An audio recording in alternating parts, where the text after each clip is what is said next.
प्रथम ब्रह्मा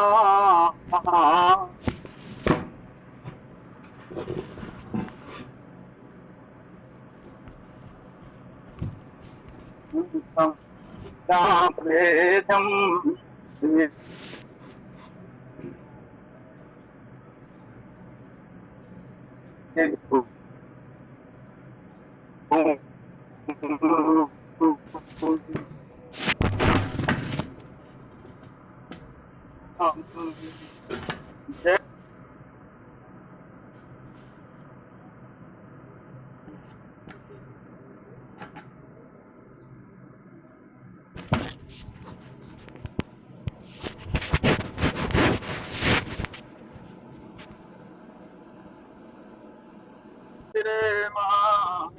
मूर्ति ललाम राम राजा गिराज की माता श्री सीता का सहज स्नेह प्राप्त सरस्वती अनुकंपा हनुमान महाराज की।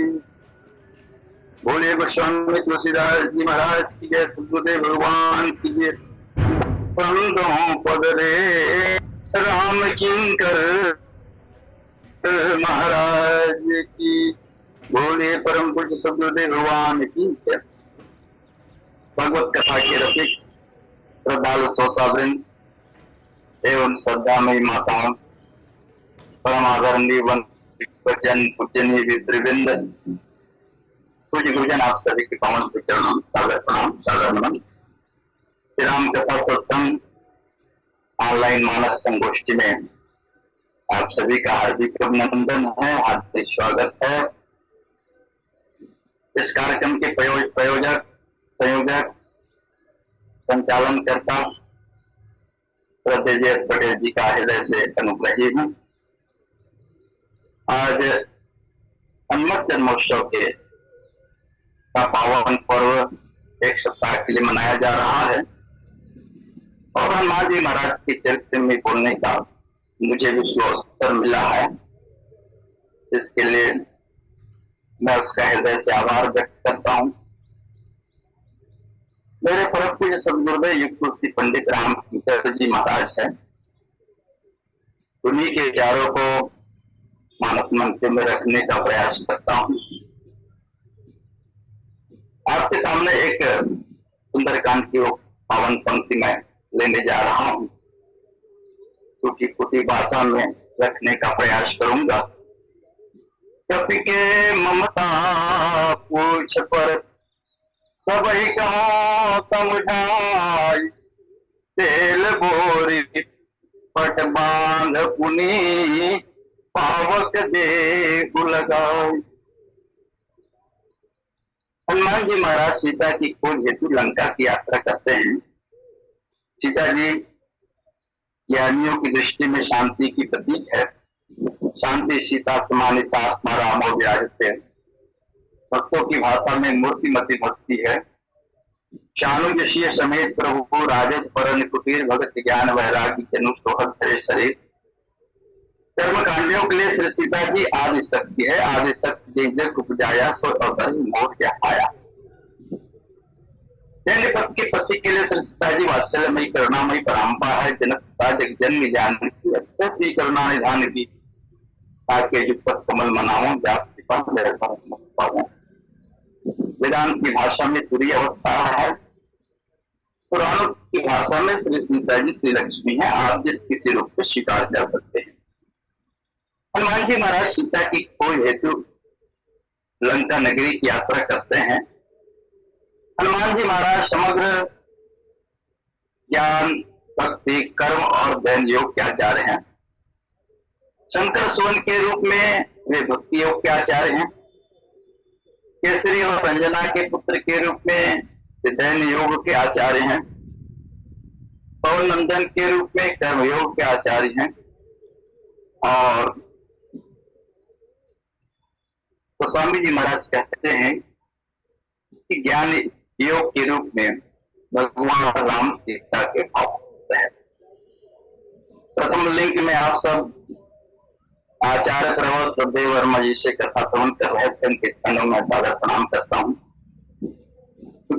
लिंक में श्रद्धेय पंडित पाठी जी महाराज के द्वारा आप सब हनुमत चरित्र की कथा सुन रहे थे, उनके चरणों में मेरा सादर प्रणाम। महाराज जी मेरा सादर नमन स्वीकार करे। हनुमान जी महाराज ब्रह्मास्त्र बन करके रावण के राज दरबार में प्रभु कार्य लगी कपि बंधावा। प्रभु के कार्य के लिए हनुमान जी महाराज ब्रह्मास्त्र की मर्यादा को बनाए रखने के लिए बंधन को स्वीकार किए हुए हैं। हनुमान जी महाराज शंकरावतार के रूप में लंकाधिपति रावण के गुरु है और गुरु के मन में शिष्य के कल्याण की भावना निहित होती है। हनुमान जी महाराज ने सोचा कि चलो रावण को उपदेशित करो और कुमार को छोड़ करके सन्मार्ग की ओर प्रेरित हो जाए। हनुमान जी महाराज शंकरावतार के रूप में वैद्य भी है। सदगुरु वैद्य वचन विश्वासा संयम यह विषय के आशा। तो वैद्य का कार्य जो है रोगी को स्वस्थ करना, थोड़ा चाइना उंगली के लगा। इसी हेतु जो है हनुमान जी महाराज लंका की यात्रा करते हैं। हनुमान जी महाराज ज्ञान भक्ति वैराग्य राजनीति सभी दृष्टिकोण से रावण को उपदेशित करते हैं। कपि कपि कहीं अति वाणी भगत विवेक विरत नैशानी। भक्ति से ज्ञान से वैराग्य से राजनीति से सनी हुई दृष्टि से उपदेशित करते हैं। हनुमान जी महाराज रावण से शाम नीति का प्रयोग करते हुए कहते हैं, बिनते करम जोरे कर रावण सुनो मान मोर सिखावन। मेरे शिव को स्वीकार कर लीजिए, मैं विनती कर रहा हूँ, प्रार्थना कर रहा हूँ। राम नीति के रूप में लंका के अचल राज्य का प्रलोभन भी देते। राम चरण पंकज उर धरहूं लंका चल राज तुम करहूं। राम के चरणों में यदि हृदय में धारण होगे तो तुम्हारा यह लंका का राज्य अचल हो जाएगा। दंड नीति का दिग्दर्शन कराते हुए आंजनेय कहते हैं कि धरे जो विविध देह सुरताता तुमसे सठन सिखावन दाता। तुम जैसे सठ को, तुम जैसे मूर्ख को सिखाने के लिए भगवान का अवतार होता है। वेद नीति का दिग्दर्शन कराते हुए हनुमान जी महाराज कहते हैं कि शंकर सहस्त्र विष्णु अज तोहि सकहि न राख राम कर द्रोही। राम की द्रोही को भला कौन रख सकता है, कौन रक्षा कर सकता है। पर हनुमान जी महाराजों के उद्देश्य का प्रभाव रावण के जीवन में नहीं पड़ता। रावण हंस करके टाल देता है, उपहास करता है, मिला हम ही कपि गुरु बड़ ज्ञानी। ये बंदर ज्ञानी बनकर के आया हुआ मुझको उपदेशित कर रहा है। रावण क्रोधित करता है और रावण के आदेशों का पालन करते हुए राक्षस गण से मारने के लिए दौड़ते हैं। सुनत निशाचर मार सचिवन सहित विभीषण आए। नाय शेष कर विनय बहुता नीति विरोध न मारे अदूता। आन दंड कछ करिए पसाई शबहि कहा मंत्र भर भाई। विभीषण के मत का समर्थन करते हुए मृत्युदंड के आदेश में संशोधन करते हुए लंकाधिपति रावण ने कहा, सुनति विहसी बोला दस कंधर अंग भंग करी पटवहु बंदर। रावण हंस करके कहता है कि बंदर के अंग भंग करके भेज दिया जाए। हंसी आनंद की अभिव्यक्ति है। पर रावण जो परोत्पीड़न के जो है प्रेरणा से दूसरों को पीड़ा पहुंचाने के उद्देश्य से हंसता रहता है। हंसते हुए अंग भंग करने का आदेश देना रावण की क्रूरता का बड़ा प्रमाण है। रावण कहने लगा, कपि के ममता पूछ पर तब कहो समुझाई। तेल बोरी पट बांध पुनी पावक देहु लगाई। बंदरों की ममता पूछ पर होती है सबको सभासदों को समझा करके कह रहा है। इसलिए इसकी पूंछ में तेल बोरी पट बांध पुनी, इसकी पूंछ में कपड़ा लपेट कर घी तेल डाल करके और आग लगा दी जाए। तब कुंचैन बानर तह जाए, तब सट निज नाथ कहीं ले आए। जिनके किन्ने से बहुत बढ़ाई, देखो मैं जिनके प्रभुताई। लंकाधिपति रावण के आदेश को सुनकर के राक्षसगण बोलने लगे कि लंकाधिपति रावण आपको तो सुपर्णखा के जो है बदला लेने के लिए सुपर्णखा के नाक कान काट दिए। सुपर्णखा के अपमान का बदला लेने के लिए आप बनकर के नाक कान काटने का आदेश देते, और तो आप पुंछ जलाने का आदेश दे रहे हैं। रावण ने कहा मिला हम ही कपि गुरु बड़ ज्ञानी, ज्ञानी बनकर आया है ना, पर ज्ञानी होकर के अहमता और ममता को नहीं छोड़ पाया है। पर मुझ जैसे जब ज्ञानी के पास आ गया है तो क्यों ना इसको अहमता और ममता से मुक्त कर। रावण का तर्क यह है कि बंदरों की ममता पूछ पर, और तो लोग कहने लगे कि तो हमारी जाति को बंदरों से कहा। बानरों ने कहा कि हम तुम्हारी जाति के नहीं हो सकते, हमारी आकृति तो मनुष्य से मिलती है। तो मनुष्य ने कहा बंदरों से तुम हमारी जाति के हो। बंदरों ने कहा तुम्हारी जाति के तो है, पर हमारे अन्य अंगों के साथ साथ एक विशिष्ट पूंछ है, और तुम्हारे पास पूंछ नहीं है। और इसी के माध्यम से बानर जो है मनुष्यों से अपने आप को विशिष्ट सिद्ध कर देता है। तो स्वामी जी महाराज कहते हैं रावण भी एक तर्क करने लगा कि बंदरों की ममता पूंछ पर होती है। परम पूज्य संत राजेश रामायणी जी कहते हैं कि हम सब भी चाहते हैं कि किसी जगह जाते हैं, हमारी आवभगत होती है, सम्मान होता है, तो अरे वहां हमारी बहुत कुछ हुई। पर जहां अपमान होता है, निरादर होता है, आवभगत नहीं होती, अरे हमारा वहां तो कोई पूछने वाला ही नहीं था। सबके पीछे अपनी पूछ है। पर अंतर यह हनुमान जी महाराज की पूछ पीछे और हमारी पूछ आगे है। यदि हम जो अपनी पूछ पीछे लगा ले और प्रभु को आगे चले, जीवन धन्य हो जाए। प्रभु तर तर कपिटार पर के आप समान, तुलसी गई न राम सो साहिब सील निधान। तो रावण का तर्क यह है कि बंदरों की ममता पूछ पर होती है। क्या सचमुच हनुमान जी महाराज की ममता पूछ पर थी? जिन्होंने अपने ममता के केंद्र ईश्वर को बना लिया है, तो भला पूछ पर कहा ममता हो। प्रभु तर तर कपिटार पर देखिए आप समान, तुलसी कही न राम सो शाही शील निधान कहा गया है। जब राक्षसों के द्वारा हनुमान जी महाराज की पूंछ में कपड़ा लपेटा जाने लगा, घी तेल डाला जाने लगा, तो हनुमान जी महाराज ने अपने पूंछ को बढ़ाना शुरू कर दिया। तो हनुमान जी महाराज के द्वारा पूंछ बढ़ाने का उद्देश्य क्या है? मानो इसके माध्यम से रावण से करना चाहते हैं कि रावण, मैं अपनी ममता को फैलाना भी जानता हूं और समेटना भी जानता हूं, पर तुमने जो अपनी 400 को सोने की लंका में अपनी ममता को फैला रखे हो, तो समेट नहीं पाओगे, इसलिए जलेगी तो तुम्हारी ममता ही जलेगी। कपड़ा क्या है? आवरण का प्रतीक। जहां ममता होती है वहां आवरण अवश्य होगा। पर हनुमान जी महाराज ने कहा कि मुझे किसी आवरण के द्वारा लपेटा नहीं जा सकता, आवृत नहीं किया जा सकता, और जहां ममता होगी वहां स्नेह अवश्य होगा। रावण ने सोचा इसकी पूंछ में तेल डाल दिया जाए, संस्कृत में तेल को स्नेह कहते हैं, स्नेहासिक्त कर दिया जाए।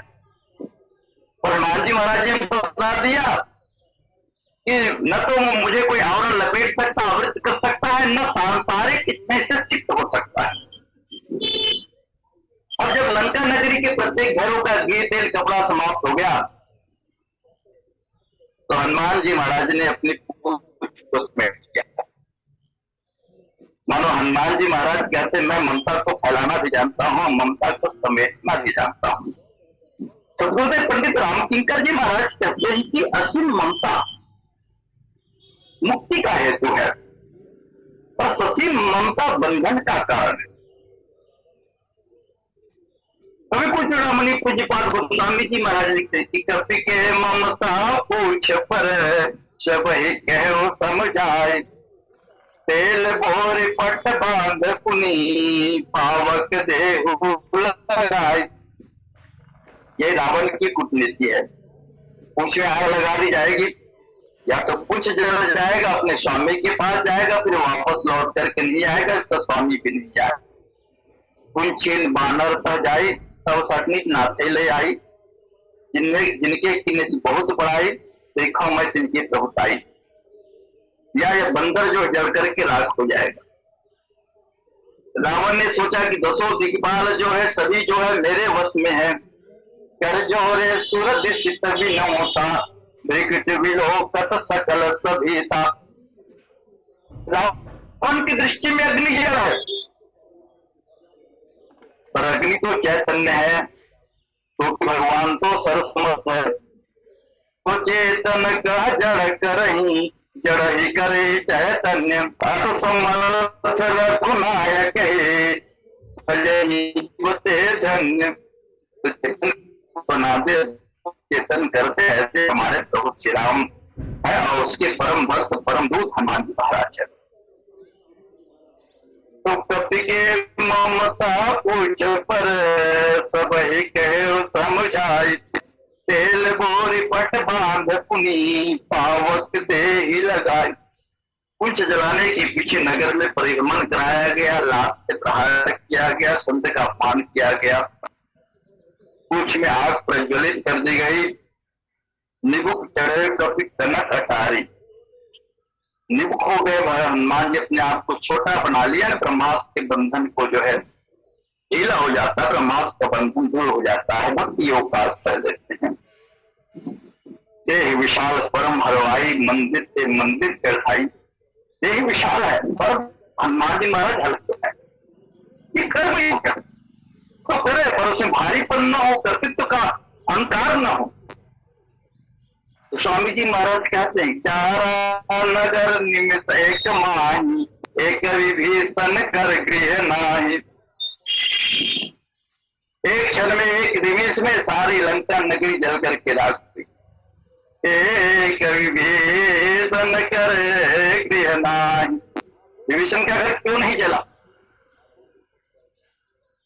सदगुरुदेव पंडित रामकिंकर जी महाराज कहते हैं कि विभीषण जीव का प्रतीक है। जीव भवदंड सेवक विभीषण बसत मध्य दुष्टा डवी ग्रसिता। इस शरीर के जल जाने के बाद, प्राणांत हो जाने के बाद जीव तत्व तो अमर रहता है। नैनम चिंदन्ति सस्तानि नैनम दहति पावकः, न चैनम क्लेदयन्तापो न शोचति माः। चारा नगर निमिष एक माही, एक नहीं नहीं चला।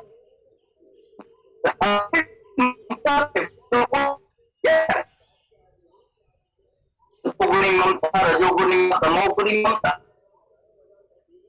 रजोगुणी ममता का चित्रण करते गोस्वामी जी महाराज उत्तरकांड में लिखते हैं कि ममता दद्रु कंडो ईर्षाई, हर्ष विषाद कर बहुताई। ये ममता ने ममत्व आसक्ति, बोले ममता दद्रु कंडो ईर्षाई, दांत का रोग है। दांत का रोग होता है तो व्यक्ति कुचलाने में बड़ा आनंद आता है, और उसकी जलन बड़ी दुखदायी होती है। जिनसे हम ममता करते हैं हमारी कामनाएं पूरी नहीं होती, हमारी इच्छा पूरी नहीं होती, हमें तो बड़ा दुख होता है। ममता जब व्यक्ति के हिस्से की हो जाती है तो ममता दद्रु कंडो ईर्षाई, हर्ष विषाद कर बहुताई। ममता को तमोगुणी रात्रि ही बताया गया। ममता तमीय ममता राग द्वेष उल्लुक सुखकारी। अंधकार रूपी रात्रि बताया गया ममता को। व्यक्ति दिन भर परिश्रम करता है, मेहनत करता है, थकावट आ जाती है, रात्रि को विश्राम मिलेगा। इसलिए व्यक्ति जो है ममता करता है लोगों से, परिवार वालों से, कि बुढ़ापे में असुरता की स्थिति में ये मेरा साथ देंगे।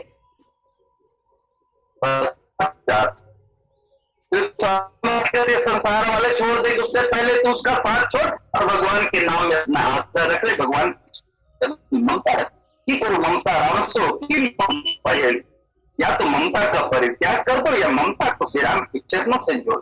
मन पछते हैं अवसर जीते, दुर्लभ देह पाए हरि पर भजु कर्म वचन अरुहित। सहस बाहु दस बदन आदि निप, बचे न काल बलिते। हम कर धन धाम सवारे, अंत चले उठरीते। मन पछते हैं अवसर देते। सतोगुनी ममता होती है, रस रस सुख सरित सर पानी। ममता त्याग रही ज्ञान। जैसे वर्षा ऋतु में नदी नालों में बहा जाते हैं, जल भी गंदला हो जाता है। शरद ऋतु आदि तो जल स्वच्छ हो जाता है। तो हमारे जीवन में वासना और वैभव का जल भरा हुआ दूषित हो जाता है। राम कथा के माध्यम से, सत्संग के माध्यम से, भगवान के चरणों प्रेम के माध्यम से वो जो जल की गंदगी है, मलिनता दूर हो जाती है। जिस तरह नदी नालों का जल धीरे धीरे धीरे धीरे, उस तरह ज्ञानी जन ममता का परित्याग करते हैं। रस रस सुख सरित सर पान, ममता त्याग रही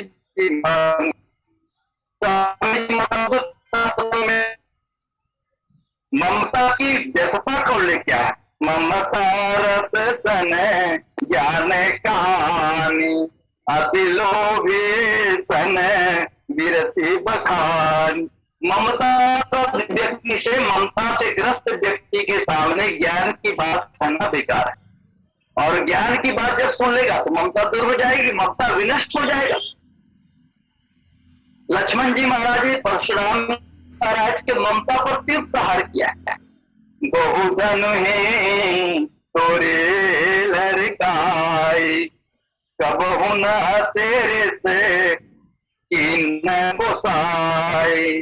यही धनु पर मम ताके तो सुनी रिसाई भृगुकुल के। तो वो इस धनु पर ममता पर कितनी है। हमने तो बचपन में बाल्यावस्था में अनेक धनुएं तोड़ी, पर आपने क्रोध नहीं किया। तो परशुराम जी की क्रोध का कारण तो ममता ही है। ये मेरे भगवान मेरे गुरु का क्रोध है। और भगवान शिव ने तो जनक जी को अर्पित कर दिया, अपनी ममता का परित्याग कर दिया। और गोस्वामी जी महाराज कहते हैं कि महाराज जनक ने इस शिव धनुष का खंडन करके अपने आमता का समर्पण कर दिया। जीवन में आमता और ममता को त्यागना बड़ा कठिन है, पर आपने अभी तक ममता जोड़ रहा। यही धन पर मम ताके तो सुनी रिसाई का कुल के। तो विष्णु महाराज ने क्या भगवान राम से कहा कि प्रभु आप परम स्वतंत्र सिर पर कोई, आप तो परम स्वतंत्र है, माया के द्वारा सचराचर जीवों को बांध रखा है, पर आपको भी बांधने का कोई उपाय है क्या? भगवान राम ने कहा कोई भी व्यक्ति अपने को बनने का उपाय तो नहीं बताता, पर तुम्हें बता देता हूँ। बोले जननी जनक बंधु सुत धारा, धन धन भवन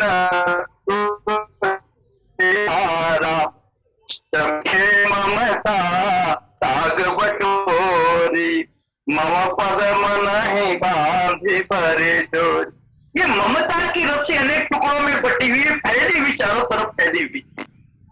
इस रस्सी को एकत्र करके अच्छा कि मेरे चरणों में बांध दो कि तुम्हें चाह करके भी तुम्हारे बंधन से मुक्त नहीं हो सकता। तो ममता का परित्याग करना कठिन है, इसलिए ममता को श्री राम के चरणों से जोड़ दे, हनुमत चरणों से जोड़ दे। तो आप ज्ञान दीप और प्रसंग में पढ़ेंगे कि ममता का त्याग करना कितना कठिन है। बड़ी लंबी साधना साधना करता है। सात्विक श्रद्धा दीन सुहाई जौहर और तब धीरे धीरे धीरे धीरे धीरे हम जो लगने कर प्रगट तब कर्म शुभ लाई बुद्धि सिरावे ज्ञान कृत ममता मल जर जाए। युगाग्नि प्रकट करके शुभाशुभ कर्मों को जला देना और तब बुद्धि सिरावे ज्ञान कृत ममता मल जल जाए। ममता मर जल जाए। ममता को जो है तो रोग नहीं कहा गया पर रोग है। जैसे नवनीत को जब पकाने पर थोड़ी थोड़ी चिड़चिड़ की आवाज आती है उसका मल है, वो गंदगी तो नहीं है बाहर से। पर वैराग्यवान व्यक्ति के जीवन में बात आ जाती मैं वैरागी मैं सन्यासी हूँ, एक ममता का मल है। जो गगन कर प्रगट तप कर्म शुभ लाई बुद्धि सिरावे ज्ञान कित ममता मल जरी जाए। ममता रूपी मल जो नष्ट हो जाता है। ममता के करे जतन नसावा। ममता ने किस किस व्यक्ति के यश को विनष्ट नहीं किया, मिल कर दिया। और इसका जो प्रत्यक्ष उदाहरण है गांधारी का चरित्र। धृतराष्ट्र मोह का प्रतीक है और गांधारी मूर्तिमती ममता का प्रतीक है। जब गांधारी का धृतराष्ट्र से विवाह हुआ तो उन्होंने सोचा कि मेरे पतिदेव अंधी है तो मैं भी अपने नहीं देखूंगी, और उसने आंखों में पट्टी बांध। गांधारी पतिव्रता थी। यदि कोई विवेक से काम लेती कि मेरे पतिदेव अंधे हैं तो क्या हुआ, मैं तो आंख वाले हूं, मैं उसका मार्गदर्शन करूंगी, मैं पथ प्रदर्शन करूं। पर उन्होंने अपनी आंखों में पट्टी बांध ली, ममता की पट्टी बांध ली। ये केवल गांधारी पट्टी नहीं बांधती, हम लोग भी पट्टी बांधे हैं। ये मेरा है, ये मेरा परिवार है, ये मेरा रिश्तेदार है, यही तो आंखों में पट्टी बांधे हुए हैं। पट्टी आंखों में बांध ली। और जब कुरुक्षेत्र के मैदान में जब कौरवों की हार होने लगी तो उन्होंने दुर्योधन से कहा कि पुत्र मेरे सामने एक बार निर्वस्त्र होकर के आ जाओ। मेरी आंखों में इतनी दिव्य शक्ति है जिसकी दिव्य शक्ति के पड़ते ही तुम्हारा शरीर वज्र का हो जाएगा, पर तुम्हें कोई मार नहीं सकेगा। माँ के आदेश को स्वीकार कर दुर्योधन होकर के चलने लगा। मार्ग में देवर्षि नारद मिल गए। देवर्षि नारद लजा करके बैठ गए। देवर्षि नारद ने कहा कि अरे भले मानुष, मुझे देख करके तुम इतना शर्मा रहे, लजा रहे हो, तो भला माँ के पास कैसे जाओगे? थोड़ा सा कपड़ा लपेट लो। दुर्योधन ने कपड़ा लपेट लिया और चले गए माँ के पास। माँ ने अपने आंखों की पट्टी खोली तो पूरा शरीर का वज्र हो गया, पर कमर तो है जो है कच्चा का कच्चा रह गया। ममता के चलते अपने बेटे को अमर बनाने चली थी, पर मृत्यु का द्वार उसने बता दिया। फिर भीम को खोजना नहीं पड़ा, बोले कमर पर प्रहार करेंगे और दुर्योधन की मृत्यु हो जाएगी। रामचरितमानस पर विचार करे तो महारानी केकई का चरित्र है। ममता के कर जसन नसावा। ममता ने किस किस व्यक्ति की यश को विनष्ट नहीं किया। महारानी केकई उदार महा थी और मैं सहचरी थी। महाराज दशरथ के प्रति उसमें पूर्ण समर्पण का भाव था। पर महारानी केकई के मन में एक जो है कमी। कौशल्या भी भगवान को पुत्र के रूप में मानती थी और ईश्वर के रूप में ही मानती। सुमित्रा जो है पूर्णतः ईश्वर के रूप में मानती थी, और महारानी केकई जो है राम को केवल पुत्र के रूप में मानती। यही उसकी जीवन केकई प्रशंसा प्रिय की। केकई अहंकार प्रधान था उसको। जब मंथरा ने कहा कि अपना अपना होता है, पराया पराया होता है, अरे राम तो तुम्हारे कौशल्या सौत का बेटा है और भरत जो है तुम्हारा बेटा है। बोले राम के लिए वनवास मांगो और भरत के लिए राजगद्दी। सुनाओ कहा है प्रिय भावत जी का, देहु एक भर भर तही जी का, मांगो दूसर भर कर जोरे, पूर्वनाथ मनोरथ मोहे, अशेष विशेष उदासी 14 वर्ष राम बनवासी। महारानी के जो राम का राज तिलक करने के लिए, राज्याभिषेक करने के लिए महाराज रथी से निवेदन करते रहे। वही मंथरा की बातों में आकर के महारानी के दो वरदान की याचना करती है, एक लोभ का वरदान, दूसरा क्रोध का वरदान। महारानी की एक ऐसी पात्रा रामचरित मानस में जो वंदनीय थी है और निंदनीय है। कर्म वंदनीय भी होता, निंदनीय भी होता है। जब हम अच्छा कर्म करते हैं तो हमारी प्रशंसा होती है, और जब हम गलत कर्म करते हैं तो हमारी निंदा होती है। यमुना नदी से किया गया है, और उस यमुना नदी में भी एक स्थान है, जैसा काली हृद है, वहां के जल से, वहां जो काली हृद में नाग निवास करता है, वहां का जल दूषित हो गया था। तो महारानी के एक जीवन में अहंकार का काली नाग छिपा हुआ था, उसे ऊपर लाने में, भड़काने में मंथरा जो सर्वसम्मत हो जाती है और राम को 14 वर्ष वन की निर्देश देती है।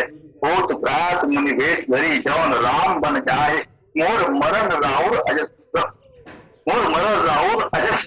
गोस्वामी जी महाराज कहते हैं कि महारानी के इतनी परिवर्तित हो गई, निश्चल हो गई, तो उसी महारानी के निंदा होने लगी।